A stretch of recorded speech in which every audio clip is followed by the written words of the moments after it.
Welcome to Mysterious Goings On. I am your host, J. Alexander Greenwood. It's Chapter 18, Shock That Monkey.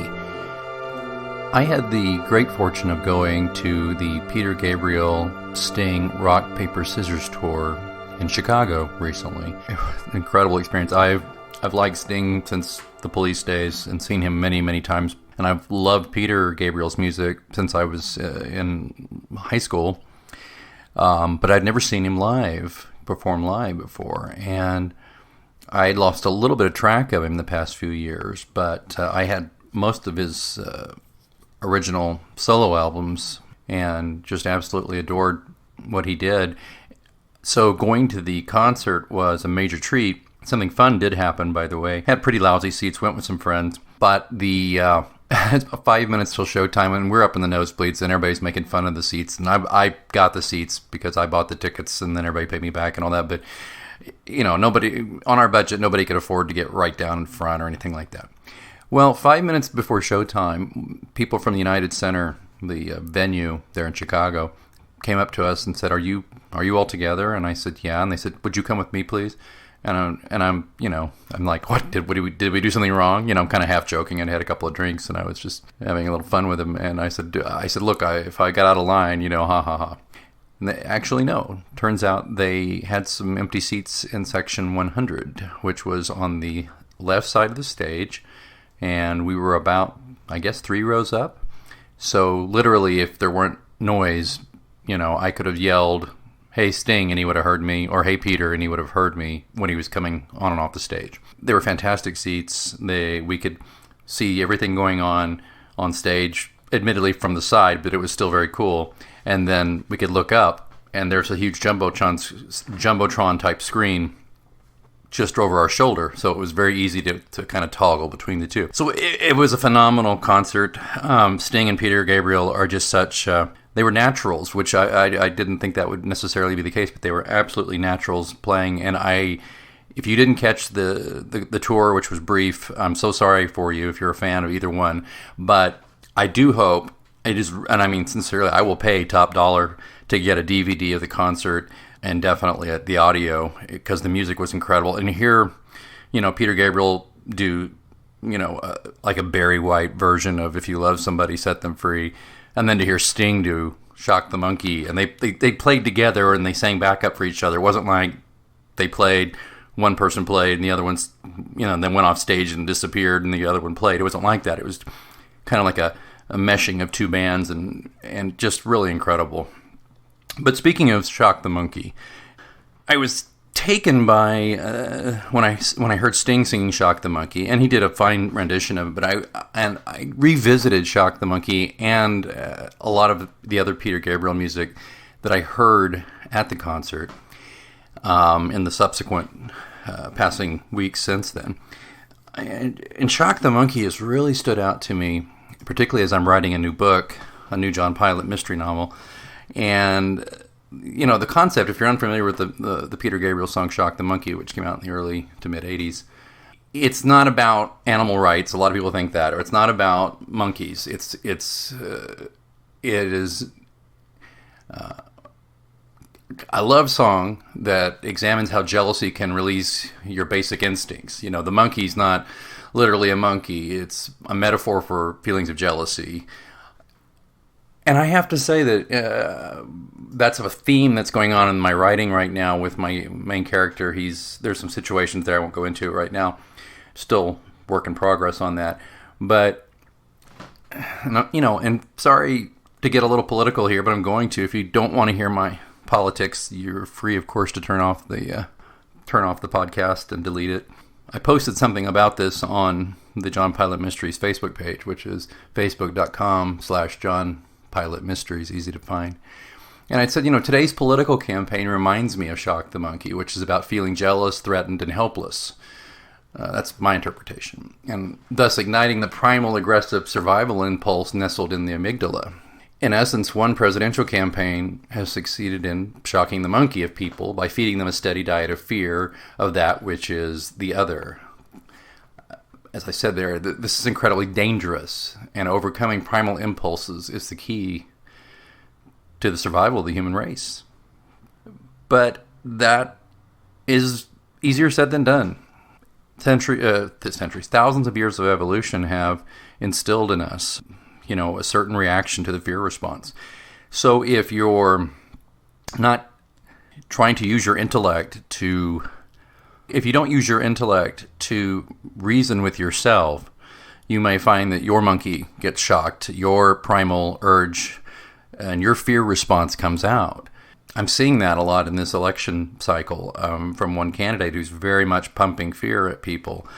There's a alleged news channel that's been around for about 20 years that has specialized in pumping people full of fear. Although the media in general, I think, does a great job of that. Just watch your local news for any length of time, and you'll find out that apparently, people are being shot left and right, which sadly that is true. But there'll be robberies, there'll be bizarre deaths, there'll be strange things. You don't get a whole lot of happy news from your local news, and that's because mayhem sells. And human beings are wired to respond to mayhem and to respond to aggression and to respond to fear. And that is, again, as I said earlier, where our intellect has to come into play, where we have to reason with fear and we have to reason with our emotions. We have to reason with that primal instinct that when we fear something, it's fight, flight, fawn, or what the other things are. But you have to develop a means to use reason and a means to develop strategies for certainly being afraid when it's called for, but not letting others cry wolf and make you afraid. I think that too often people outsource their thinking. They outsource their thinking to the news, or the news media, or a political candidate, or a church, or an authority figure, or and I think that that's dangerous. I think one of the greatest dangers to our country and to the world is a very obvious lack of critical thinking amongst many human beings. And I'm guilty of it too. I'm not by any means a deep thinker. I'm not by any means a master, logician. But I try very hard to apply logic and reason, and I try to think for myself, and I try also to use empathy to understand what somebody who disagrees with me is saying. I try to hear what they're saying, but I also can see a lot of the times where people get their ideas.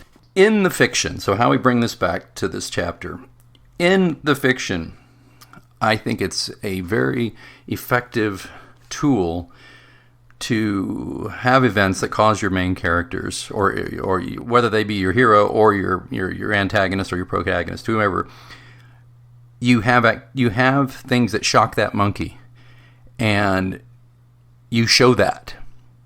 I really hate two-dimensional characters. Every character in every book, I try to write them as if they, as most human beings do, we're all the hero in our own story. And almost none of us think of ourselves as a villain. So I try not to write a villain as a villain. I try to write the villain as somebody who has their own motivations and their own life circumstances that make them the way they are. Things that have caused them on a base level to shock that monkey or to do things that society would frown upon. So that's kind of where I wanted to go with that. This does touch on politics, and it's a kind of a third rail with a lot of people. They don't come to me as a writer of fiction to hear what I think about politics. But I think it's important to consider in your real life motivations of people and what they do and the effect it has on you and your community, and then apply that to your fiction. as a writer and as a reader. Apply that. If you're reading a book or a short story or whatever, or watching a TV show, and the writing is so plainly, the villain is so snidely whiplash, so completely out of central casting for a bad guy, that kind of stuff just turns me off right away. It's the same thing with the hero. If the hero is perfect and the hero is constantly, checking his hair in the mirror and, got the shirt buttoned down and, unbuttoned down in the middle and, all the chicks dig him or whatever, that kind of thing, that turns me off too, because that's not real. John Pilot, the lead character in my series, he's an incredibly flawed human being. He has a lot of problems. He has battles with depression. He has battles with his internal dialogue. Maybe he may experience an issue with drinking problem, I think. I think he likes to drink a lot, and maybe more than is healthy. He's also entering midlife and not thrilled about it and not sure how to handle it. And he's also conflicted about his marriage and his role as a father. And so there's lots of things that are always churning with John Pilot, just like you and just like me. So for you writers out there, I hope that's coming through to the page for you. And for you readers, I definitely hope you're finding that in your reading of whomever you're reading. With that, shock that monkey, my friends.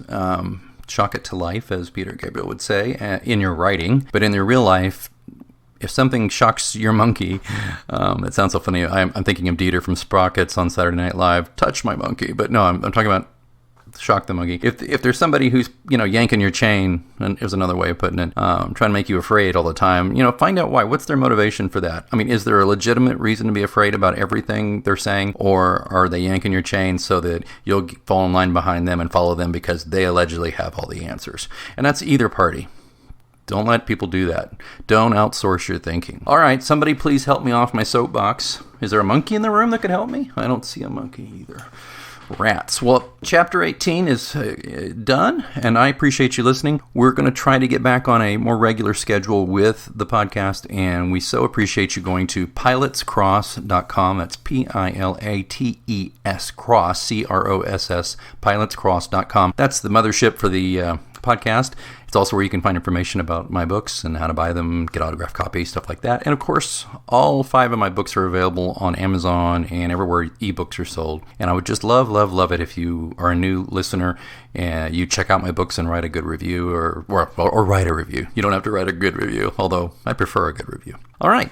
Well, thanks again for listening. I hope it was illuminating for you. And if you disagree, I understand. I'd love to hear more and understand more about why you disagree with what I said. And you can reach me on the Twitter at @A_Greenwood. Or again, you can reach me through pilotscross.com. There's a contact form there. And of course, you can also get on Facebook too. All right, this has been fun. I'm going to go play some Peter Gabriel music now. Though I think the one I'm really into at the moment is Digging in the Dirt, which if you've been in therapy or analysis, which John Pilot has been in therapy and analysis, Digging in the Dirt is something you should listen to. All right, until next time, I'm J. Alexander Greenwood. Keep reading.